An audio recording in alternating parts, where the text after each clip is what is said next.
Les Échos du Sud et d'ailleurs, c'est l'émission à laquelle nous vous avons habitué, évidemment une émission qui vous montre la culture du Sud et d'ailleurs, comme le dit son titre.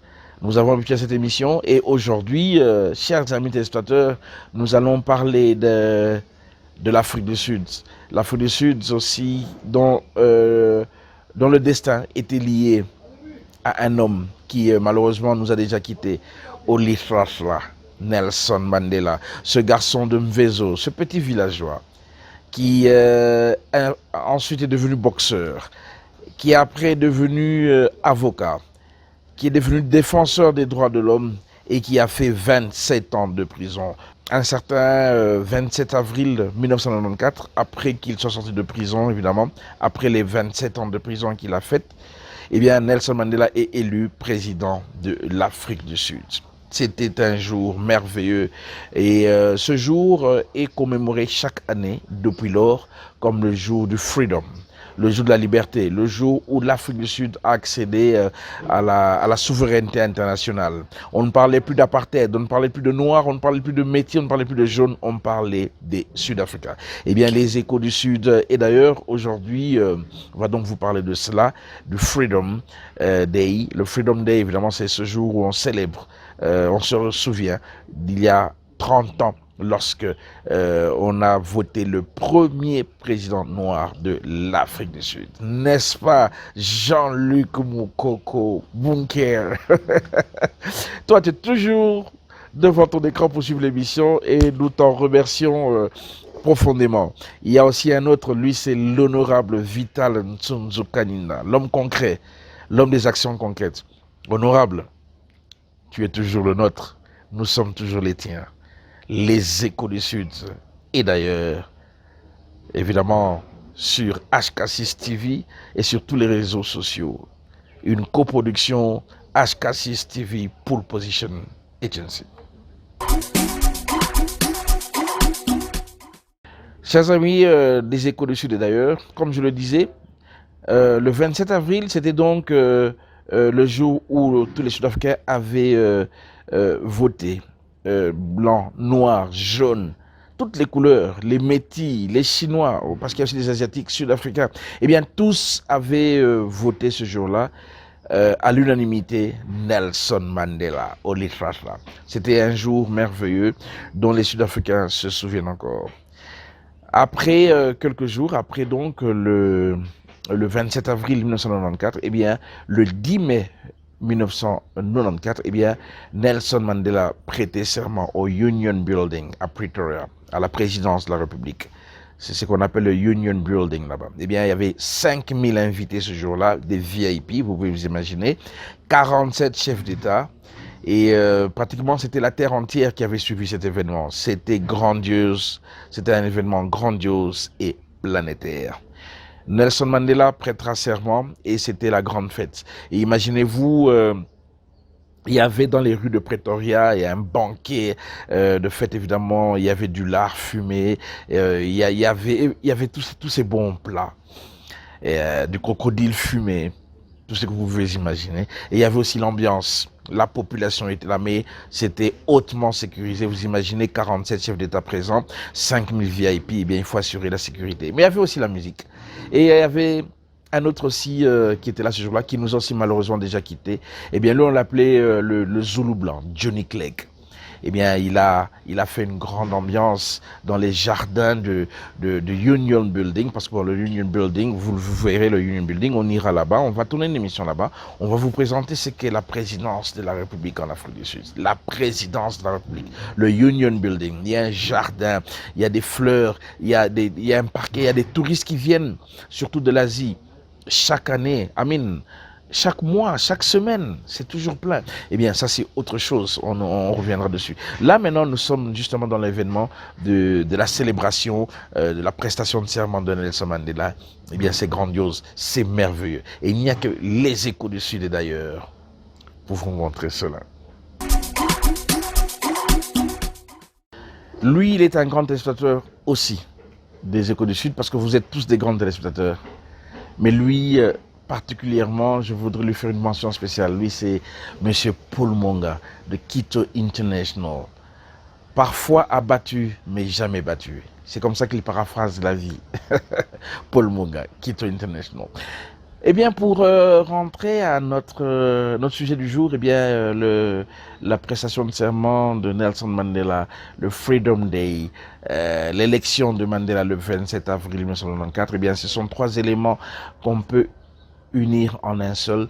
Eh bien, nous vous dirons que c'était quelque chose de grandiose. Nelson Mandela, évidemment, il a prêté serment le 10 mai 1994 lorsqu'il a été élu président le 27 avril. Mais je veux vous dire une chose, c'est que avant qu'il prête serment, juste après les élections, eh bien, il a été, quand les résultats étaient déjà connus, quoi, divulgués, eh bien, il est passé à bord au Parlement avant de prêter serment. Et là, il était reçu par un Parlement à grande majorité blanc, mais aussi il y avait des Noirs. C'était des événements grands. Et ce sont des images qui sont restées dans la mémoire de beaucoup et que les Échos du Sud et d'ailleurs vont aussi vous proposer. Nelson Mandela donc était au Parlement et après avoir prêté serment, Nelson Mandela a dû composer son gouvernement. Vous imaginez le premier gouvernement multiracial et parmi les ministres que Mandela avait nommés, eh bien il y avait 7 de ses collègues de prison, des taulards, des gens qui ont lutté à côté de Mandela contre le système de l'apartheid. Et voilà qu'une nouvelle Afrique du Sud démarrait. Les Échos du Sud. Et d'ailleurs, c'est une émission qui plaît aussi à un autre téléspectateur qui nous suit, lui, à partir des États-Unis, dans l'état de l'Iowa. Lui, c'est le Big Manager, Godric Noni. Ouais, ceux qui le connaissent, eh bien, je vous informe qu'il n'est plus à Harare, mais que maintenant, il est dans l'Iowa, aux États-Unis. Golden Stoya, toi aussi, tu aimes beaucoup les Échos du Sud. Et d'ailleurs, les Échos du Sud, et d'ailleurs, aujourd'hui, nous parlons du Freedom Day. Le jour de la liberté en Afrique du Sud, eh bien, il y a 30 ans. Que cela s'était passé, c'était le 27 avril 1994, les premières élections libres et indépendantes en Afrique du Sud, qui a abouti à l'élection du premier président noir de l'histoire de l'Afrique du Sud. Eh bien, ce jour-là, c'était la fête totale, la prestation de serment. Donc, nous parlons là maintenant du 10 mai 1994, dans les jardins du Union Building. Eh bien, le Union Building, c'est la présidence de la République à Pretoria. La prestation de serment avait été organisée au Union Building. Et tous les alentours du Union Building à Pretoria, eh bien, c'était la fête. Et dans cette fête, il y avait évidemment celui qu'on a appelé le Zoulou Blanc. Il nous a déjà quitté malheureusement, Johnny Clegg. Eh bien, il a chanté. Lui qui avait chanté à Simbonanga Mandela. Tu es quelque part Mandela, tu es enfermé, je ne sais pas te voir. Je ne sais pas entendre ta voix, mais on me dit que tu es là, à Simbonanga. Eh bien, il a chanté ce jour-là en live, en direct à Simbonanga. Et c'était un plaisir total. Vous allez voir la demoiselle sud-africaine qui ne sait même pas s'exprimer tellement qu'elle a une grande joie en elle ce jour-là. Eh bien, les Échos du Sud, et d'ailleurs, vont vous la présenter. C'était donc la fête totale, comme je le disais. Il y avait du crocodile fumé, il y avait du dindon, il y avait du lard. Il y avait il y avait de l'autruche, il y avait du filet d'autruche ce jour-là. Et c'était la fête totale. Il y avait les VIP. On célébrait le Freedom Day. On célébrait au fait Nelson Mandela parce que c'est lui qui a emmené l'Afrique du Sud jusqu'à ce niveau-là. Il s'est battu sur des principes qu'il a défendus. L'apartheid est tombé. Il y a eu le vote, les votes bien organisés. Et il y a eu un président de la République qui a été intronisé. Tout ça, c'était le combat de Nelson Mandela au Litrafla.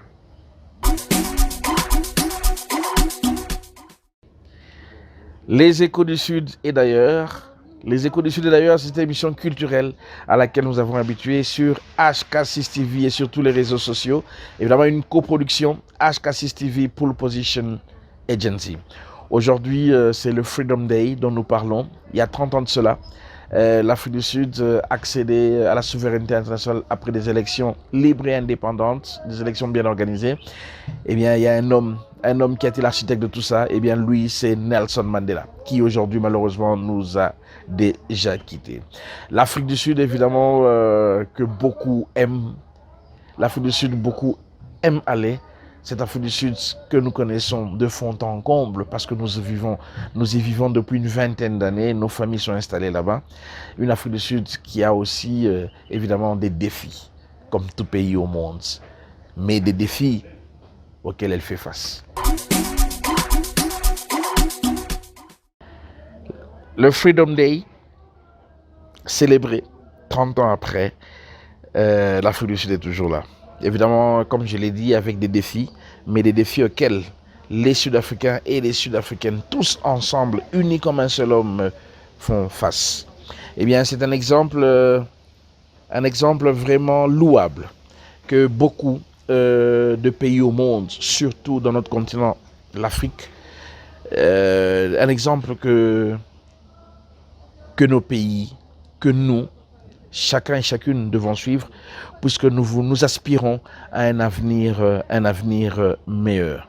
L'Afrique du Sud, comme je le disais, avec beaucoup de défis, évidemment.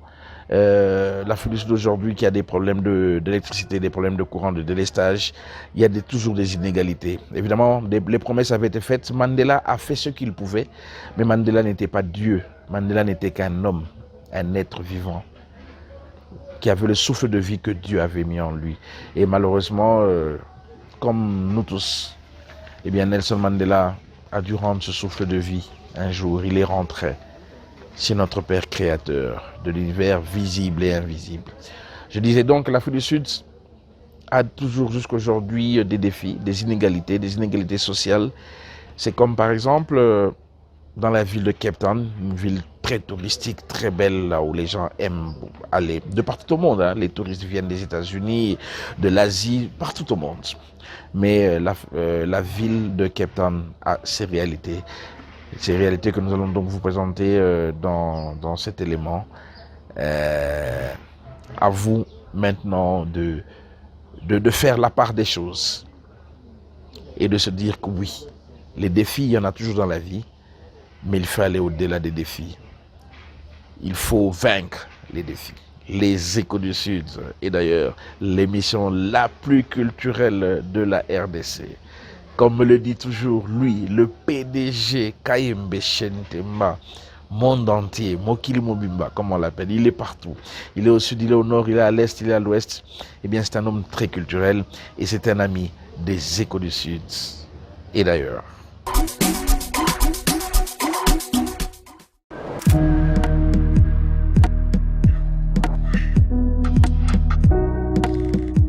Le Cap compte environ 4 millions d'habitants.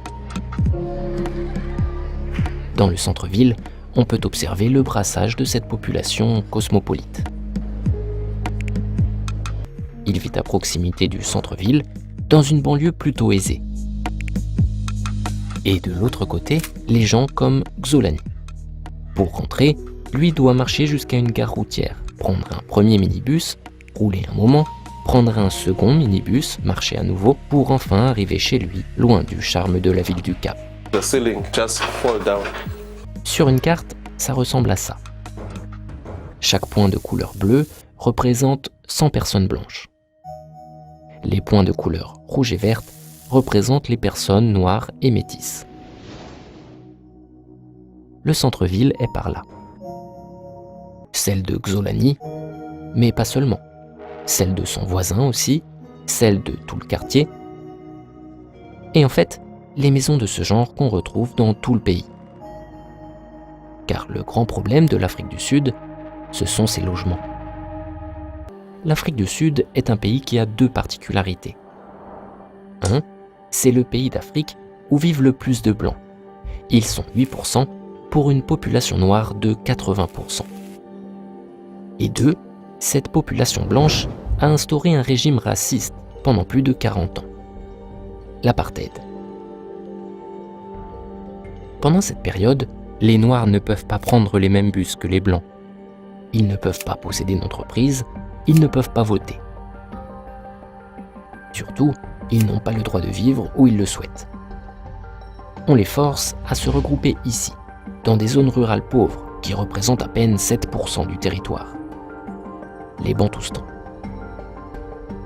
Et du côté des villes, les Blancs qui ont besoin de main-d'œuvre bon marché parquent les résidents noirs à l'écart, dans des zones baptisées townships. Au Cap, par exemple, plusieurs townships se créent dans cette zone, à 15 voire 30 km de la ville. Les Cape Flats. This is an area of low-lying, sandy, where the wind blows strongly. Les gens s'y entassent comme ils peuvent. Alors, on ne peut pas dire que rien n'a été fait. Loin de là. La principale réalisation, c'est la construction de ces maisons, offertes à des ménages dans le besoin, comme celui de Xolani. L'État sud-africain avait promis 1 million de logements en 5 ans. À ce jour, en 3 décennies, il en a construit près de 4 millions. There was a problem with the roofing. The builders, they haven't built it properly. Construites en masse, ces maisons se révèlent parfois de qualité douteuse. Mais il y a un autre élément qui pose aujourd'hui un problème plus large. Construire des milliers de maisons individuelles demande beaucoup de place, très difficile à trouver en centre-ville. Une grande partie de ces maisons ont donc été construites loin des villes, et notamment dans les anciens townships, comme ici, dans les Cape Flats, où environ 100 000 maisons ont été construites. Enfin, il y a un dernier point.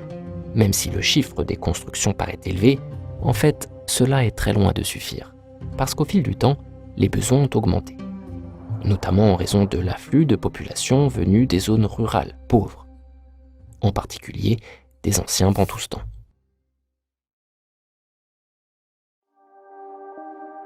Alors, pour tous ceux qui viennent s'installer au Cap, les solutions sont limitées. Ici, un simple studio peut atteindre 500 € par mois, inabordable pour la plupart. Il est alors possible de faire une demande de maison offerte par le gouvernement, mais près de 400 000 ménages figurent déjà sur les listes d'attente, et cette attente est longue. Pour les familles pauvres, en général, il reste alors 2 options. La première, c'est de rejoindre un bidonville. Nous allons voir à quoi cela ressemble. À Taïwan. Here in Taiwan, this is one of the eldest informal settlements in the city of Cape Town. Taïwan est situé ici, dans le township de Kailicha, l'un des endroits d'Afrique du Sud qui déplore le plus de meurtres chaque année. Entre fin 2019 et début 2020, on en comptait 251. Cet homme y a échappé de peu, une nuit, juste à côté de chez lui. He met 3 boys that were trying to rob him. So in his resistance, then they stabbed him. Cette nuit-là, il se rendait pourtant simplement aux toilettes. Des toilettes, en voici, installées en bordure du bidonville. It's a bucket toilet. It does not have running water, it does not flush. Un peu plus loin, ce robinet est l'un des rares accès à l'eau. 50 households that depending on this one standpipe tap. 30 households that depending on this one chemical toilet. Insalubre, surpeuplé, dangereux, Taïwan est loin d'être un cas unique en Afrique du Sud.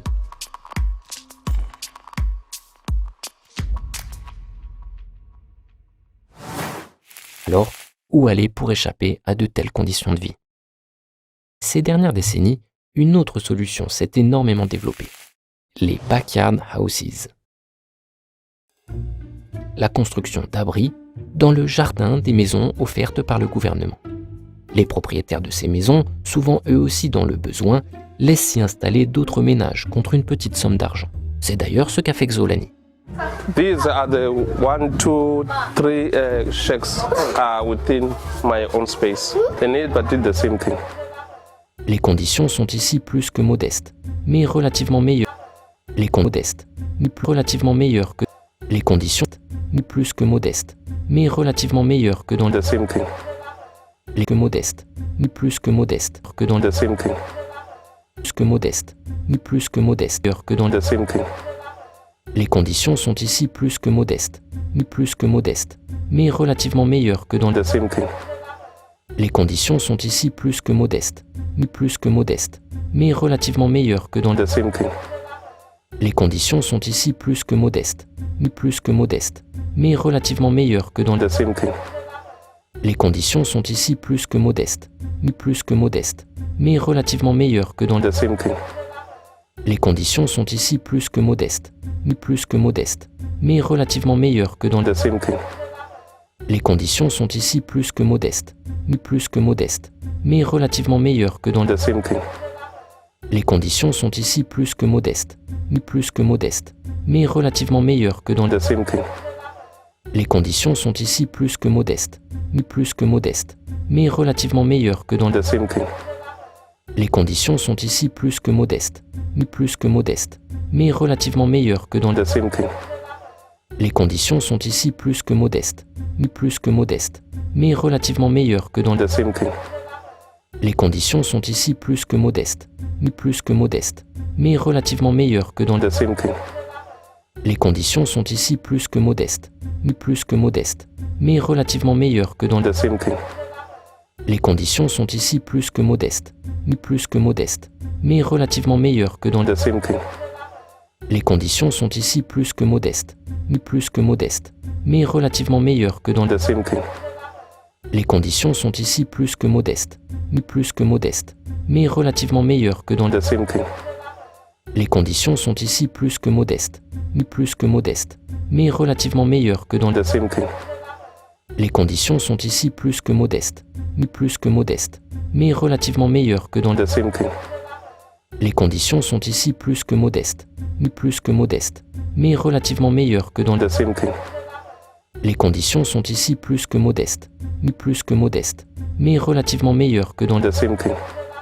Les conditions sont ici plus que modestes, mais relativement meilleures que dans The same thing.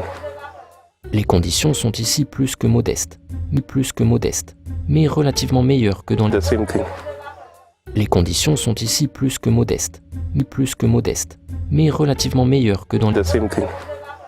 Les conditions sont ici plus que modestes, mais relativement meilleures que dans The same thing.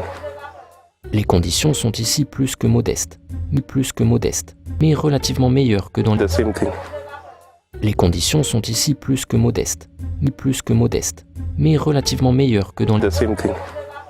Les conditions sont ici plus que modestes, mais relativement meilleures que dans The same thing.